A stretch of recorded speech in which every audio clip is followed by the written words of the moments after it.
जय भीम नव बुद्धाय साथियों, आप देख रहे हैं कलम युग न्यूज। साथियों, समण संघ सबसे प्राचीन संघ है। गौतम बुद्ध जी के ज़माने से पहले का समण संघ वह संघ है जिस संघ ने गौतम बुद्ध जी को भी देश निकाले की सज़ा दी थी। संघ हमारा सबसे प्राचीन संघ है, लेकिन कुछ परिस्थितियाँ ऐसी आई कि हमसे संघ छीनकर हमको संगठन पकड़ा दिए गए और संगठन में हम लोग बढ़ते चले गए। लेकिन कुछ बुद्धिजीवी लोगों ने समण संघ को दोबारा खोज कर निकाला और अब समण संघ के नाम से काम कर रहे हैं। जूम मीटिंग पर इसकी शुरुआत हुई थी, लेकिन आज यह समण संघ पूरे भारत के विदेश तक में फैल गया है और लोग लगातार इससे जुड़ते चले जा रहे हैं, क्योंकि यह लोगों का संघ है और संघ के लगातार जो संगति है वो बढ़ती जा रही है। 12 फरवरी को अंतर्राष्ट्रीय जो संगति होने जा रही है वो हो गई ताल कटोरा स्टेडियम के अंदर 12 फरवरी को। 10,000 लोगों का टारगेट रखा हुआ है कि 10,000 लोगों की संगति वहाँ पर हो गई। आज कानपुर के अंदर समण संघ की बहुत ही शानदार संगति रही। संगति में बहुत सारे लोग आए और सबने अपने अपने विचार रखे। तो आइए आपको दिखाते हैं आज के कानपुर के समण संघ की संगति की कुछ झलकियाँ। वीडियो को देखकर आप अपने तक ना रखें, वीडियो को ज़्यादा से ज़्यादा शेयर करें। जय भीम, नमो बुद्धाय।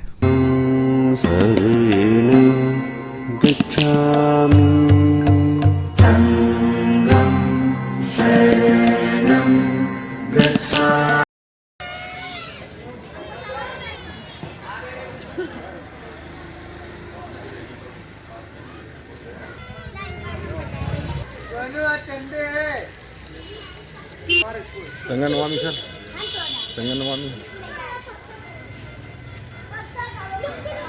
संगनवामी सर, संगनवामी।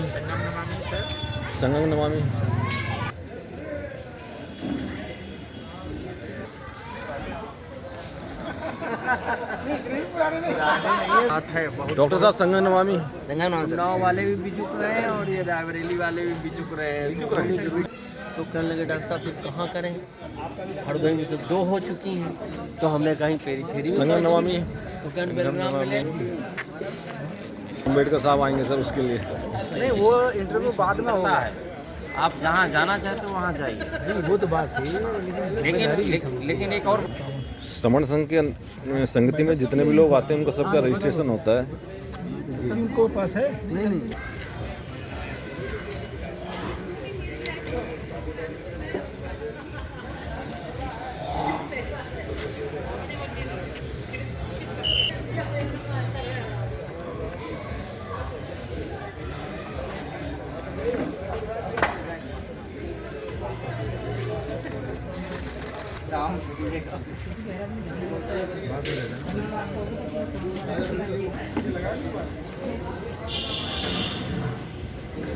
डॉक्टर साहब जय भीम। संगनवामी आ जाइए सर। हाँ तो गाड़ी में आ रहे थे बढ़िया। आप ही लोग की वजह से वो प्रकाश सर संगनवामी सर।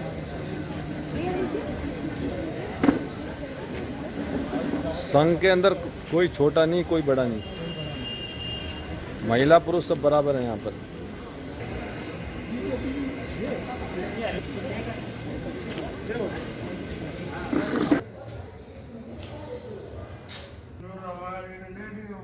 इनको फिर जब पैसे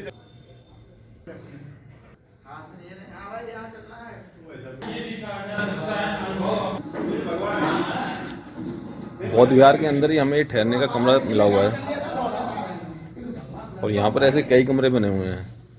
ये बहुत अच्छा किया हुआ है कि यहाँ पर आकर के लोग ठहर भी सकते हैं। इस कमरे में हम ठहरे हुए हैं। हमारे आर के बौद्ध जी हैं पालम से, जो हमारी दिल्ली की सभी समूहों की टीम को संचालित करते हैं और उनका मार्गदर्शन करते हैं। वो सब नमो बुद्धाय, जय भीम, संगम नमामि। नमो बुद्धाय, जय भीम, संगम नमामि गौतम सर। और सर आज आपको यहाँ पर आकर के कैसा महसूस हो रहा है? बहुत अच्छा महसूस हो रहा है कि कानपुर की समिति में आए तो हमें बहुत अच्छा, और यहाँ के लोगों का जो व्यवहार देखने को मिला बहुत ही सुंदर, बहुत ही अच्छा और एकदम सौहार्दपूर्ण रहा। क्योंकि जैसे ही हम यहाँ पर आए सबने सबसे पहले चाय की पानी की व्यवस्था करी, उसके बाद फिर नाश्ते की व्यवस्था करी। अब उसके बाद में हमारा जो संगीत का प्रोग्राम है वो शुरू होने वाला है। साथियों मैं एक चीज़ और बता दूं आपको कि समण संघ की संगीतियों में हमें इतना प्यार मिलता है, आप बिलीव नहीं करोगे कि ऐसा लगता है कि जैसे मतलब हम अपने परिवार में, अपने घर के सदस्यों के अंदर बैठे हुए हैं। जैसे ही हम रेलवे स्टेशन से उतरे, हमारे समन साथियों ने पहले ही वहाँ गाड़ी खड़ी कर रखी थी।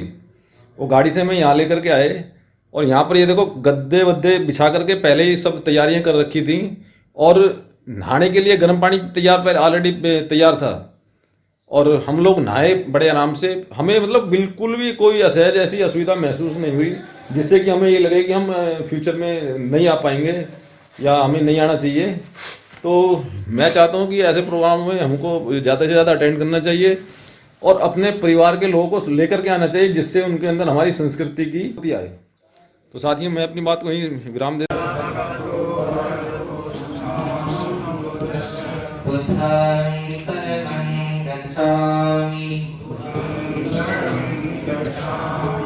धम्मं शरणं गच्छामि संघं शरणं गच्छामि बुद्धं नमामि धम्मं नमामि संघं नमामि।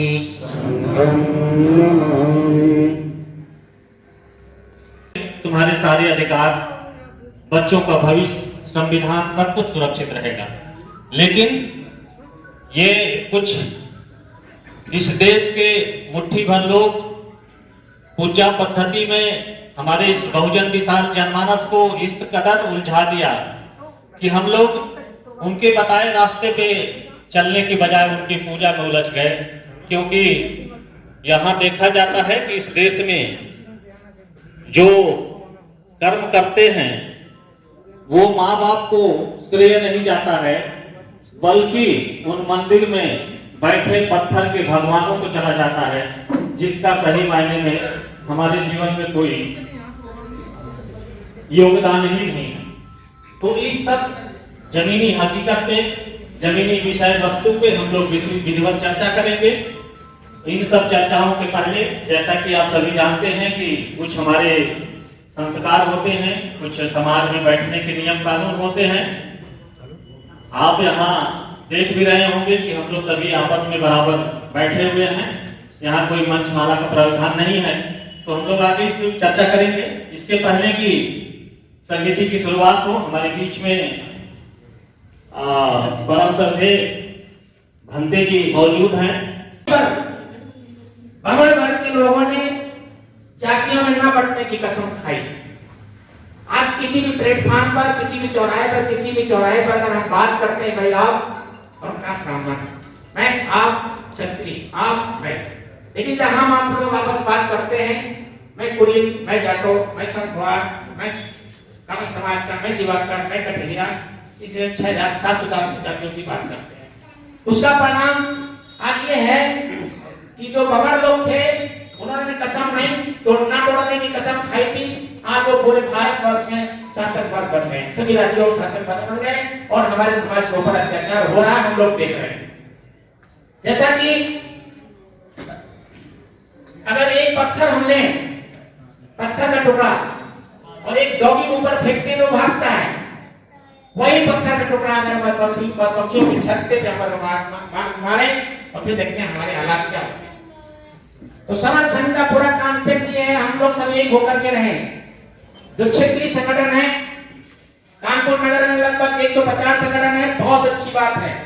उनके जो भी अध्यक्ष हैं, जो भी संगठन के पदाधिकारियों को मैं धन्यवाद देता हूं कि कम से कम मैं नहीं पूछूं इस तरह संगठन चला करके लोगों को बाबा साहब की विचारधारा, तथागत बुद्ध की विचारधारा को घर घर तक पहुंचाने का काम कर रहे हैं। ये सबल संघ ऐसे संगठनों की कोई विरोध करने के लिए बता रहा हूँ। 6 दिसंबर अभी लेटेस्ट में हम लगभग 20 लोग नानाराव पार्क में थे। 20 लोग 25 लोग सुरक्षा अधिकारी से इंस्पेक्टर पुलिस वाले लोग थे। हम लोग तो अंदर हो गए और तुरंत वो चौकीदार ने लाख लगा दिया, ताला लगा दिया, वो वहां से चला गया। इसके बाद जो लोग आ रहे थे अंदर घुस नहीं पा रहे थे। बाहर लोगों को सुरक्षा गार्ड के लोगों ने गालियां देकर के भगा दिया। किसी भी तरह के कोई वाहन अंदर नहीं जाने दे रहे थे। बुक सेलर की किताब लगाने के लिए उस बंदे में हम लोग अपनी रूस वेदना को मैं अपने शब्दों में नहीं बता सकता हूँ। मुझे इतना बड़ा हुआ कि हालात मेरे क्या हैं कि कानपुर में इकलौता स्थान नानाराव पार्क और हम समाज के लोग वहां पर अपनी पुष्पांजलि अर्पित करने की स्थिति में नहीं, आने वाले समय में क्या होगा। बस मैं यही कहना चाह रहा हूँ कि जो हमारे सैटेलाइट कार्यक्रम है 14 अप्रैल नानाराव पार्क का और बुधा पार्क में जो होता है हमारा बुद्ध पूर्णिमा का, ये कार्यक्रमों में संख्या हमारी समाधि कर दे रहे। बाकी जो क्षेत्रीय कार्यक्रम है वो चलते रहे, अथावत चलते रहे। हम लोग उसका विरोध करने के लिए इकट्ठा नहीं हुए। केवल एक ही चीज है, हम लोग समूह में रहें, एक साथ जुड़ेंगे तो जीतेंगे। बस इसी के साथ में अपनी और ये सर की पीड़ा नहीं है, समर संघ की भी पीड़ा नहीं है, ये पीड़ा तथागत बुद्ध की है। हम लोगों को विचार करना है कि हम जो ये त्रिशरण पंचशील करते हैं, तीसरी लाइन है संघम शरणम गच्छामि। तो हम लोग क्या संघ में हैं? अगर नहीं है तो क्या बुद्ध के साथ हम लोग न्याय कर रहे हैं? अगर नहीं कर रहे हैं तो किसके साथ धोखा कर रहे हैं? अपने समाज के साथ, अपने परिवार के साथ, अपने बच्चों के साथ। इस पे हमें विचार करना पड़ेगा। जैसा कि आज का विषय है बहुत ही अच्छा कि हम जुड़ेंगे और अभी बढ़ेंगे। तो मैं आज बस एक ही बात इस मंच से कहना चाहती हूँ कि हमने ये तो जुड़ने की जिद ठान ली है और इसी जिद में हमारे, जैसा कि अभी भैया ने बताया कि लाखों संगठन बना लिए हमने। हम 10-20 लोग इकट्ठे हो गए और जुड़ने की जिद हो गई और हमने अपना संगठन बना लिया। इस तरह से हमने अपने बाबा साहब के मिशन को, अखंड भारत के मिशन को हमने खंड कर दिया। अब ये जुड़ने की जिद है, ये ऐसे नहीं होनी चाहिए। अब ये मुद्दा है कि जब इतने संगठन है और इतना हम लोग काम कर रहे हैं तो फिर हम पीछे क्यों जा रहे हैं, हम आगे क्यों नहीं जा रहे हैं, हमारे हक अधिकार क्यों नहीं मिल रहे और फिर नए संगठन की क्यों जरूरत पड़ रही।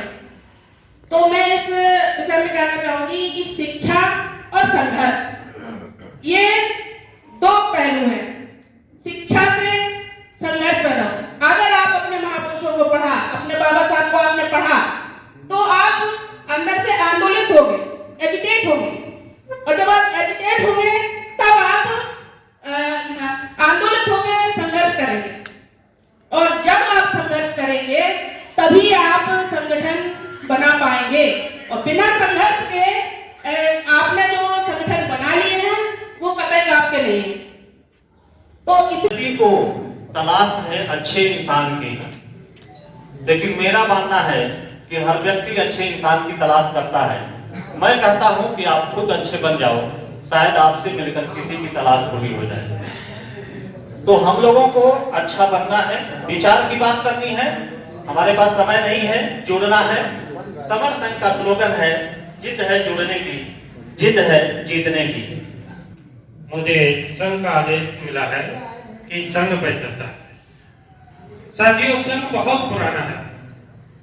आदिकाल और गौतम बुद्ध के बाद जब संघ हमारा चालू था तो हमारा नाम विश्व में नंबर 1 पर और हमारे शासक काल सोने की चिड़िया कहलाता था। लेकिन जब हमारा संघ खत्म हुआ तो हम दिनहीन स्थिति में आ गए और जो हमारे आइकॉन सबसे बड़े बाबा साहब डॉक्टर भीमराव अंबेडकर ने सोलापुर वाराणसी जिले में मई 1924 में मीटिंग में कहा हमारा संघ होना चाहिए।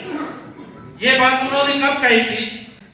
जब 1917 में स्वराज की बात चली और स्वराज की बात चली तो हिंदू मुस्लिम जो 36 का आंकड़ा था, स्वराज में जो स्वराज में जो मदद मिली थी उसको बांटने के लिए मदद लेने के लिए 36 से 63 हो गए, लेकिन स्वराज की मदद को बांटने के लिए फिर हिंदू मुस्लिम अलग अलग हुए, फिर 36 का आंकड़ा हुआ। तब दोनों का, हिंदू का और मुस्लिम का, दोनों की निगाह बाबा साहब कहते मेरे ऊपर है। मुस्लिम चाहता है मेरे साथ आ जाए, हिंदू चाहता है मेरे साथ आ जाए, तो जिसकी शक्ति ज्यादा होगी। और बाबा साहब कहते हैं कि हमको इससे संतुष्टि नहीं है, हमारा संग होगा तो हम जो चाहेंगे वो पाएंगे। हम जो चीज चाहेंगे, शासन प्रशासन जो भी XYZ जो चाहेंगे वो पाएंगे, लेकिन पाएंगे तभी जब हमारा संग होगा। जैसे पूर्वजों का हमारे संग थे और विश्व में नाम था संगम नमामि। बाबा साहब और अपने जितने भी महापुरुष हुए सबको नमन करते हुए सभी उपस्थित समणियों और समणों को मेरा संगम नमामि। जैसा कि संघ का आदेश है, संघ का गोल्डन रूल नंबर 6, संघ में पंजीकरण नहीं होता। ये बात बहुत जरूरी है कि संघ में पंजीकरण नहीं होता, ये जानना भी बहुत जरूरी है क्यों नहीं होता और पंजीकरण होता किसका है। अभी हम बाहर हैं, 2 घंटे बाद मुलाकात। ये जब हम छोटे थे तो अपने दादा बाबाओं के साथ में जब मार्केट जाते थे तो वहां पर पशुओं को बेचा खरीदा जाता था, चाहे बैल हो, बकरी हो, भैंस हो। तो वो वहां पर एक लिखने वाला भी बैठा था और वो कहते थे बेचने वाला कि भाई हमारी इसकी पहले रसीद दिलवाओ। वो पंजीकरण नहीं चाहते थे, उस टाइम की बात है। तो रसीद देने का मतलब क्या था हम भी नहीं जानते थे उस टाइम पर। और वहां तो गवाह भी होते थे साथ में, वो इस बात के गवाह होते थे कि ये पशु इन्होंने इनको बेचा है, अब ये इनका हो गया। तो ये चीज हम आप जब संघ में आए यहाँ पर तो हमको महसूस हुआ और ये जानकारी मिली कि पंजीकरण होता किसका है। पंजीकरण पशुओं का होता है, पंजीकरण संगठनों का होता है, समितियों का होता है।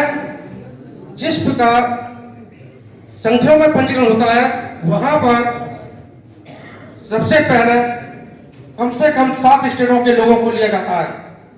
वो इसलिए लिया जाता है, जैसा कि मैंने बताया था, वहां 2 गवाह होते थे, यहाँ पर 7 गवाह होते हैं। उनमें से अध्यक्ष होगा, सेक्रेटरी होगा, उप प्रधान होगा, कैसर होगा, प्रोपागेंडा अधिकारी भी होगा और ऑडिटर भी होगा, सब बनते हैं। जब तक ये नहीं बनेंगे किसी भी संगठन का पंजीकरण हो ही नहीं सकता। और जैसे ही पंजीकरण हुआ मालिकाना हक उनको मिल जाता है, यानी कि जिसको मालिकाना हक मिल गया उसको उसका पंजीकरण होता है। संघ में किसी भी प्रकार का किसी को भी कोई मालिकाना हक ना कभी पहले था, ना अब है और ना कहीं भविष्य में रहेगा।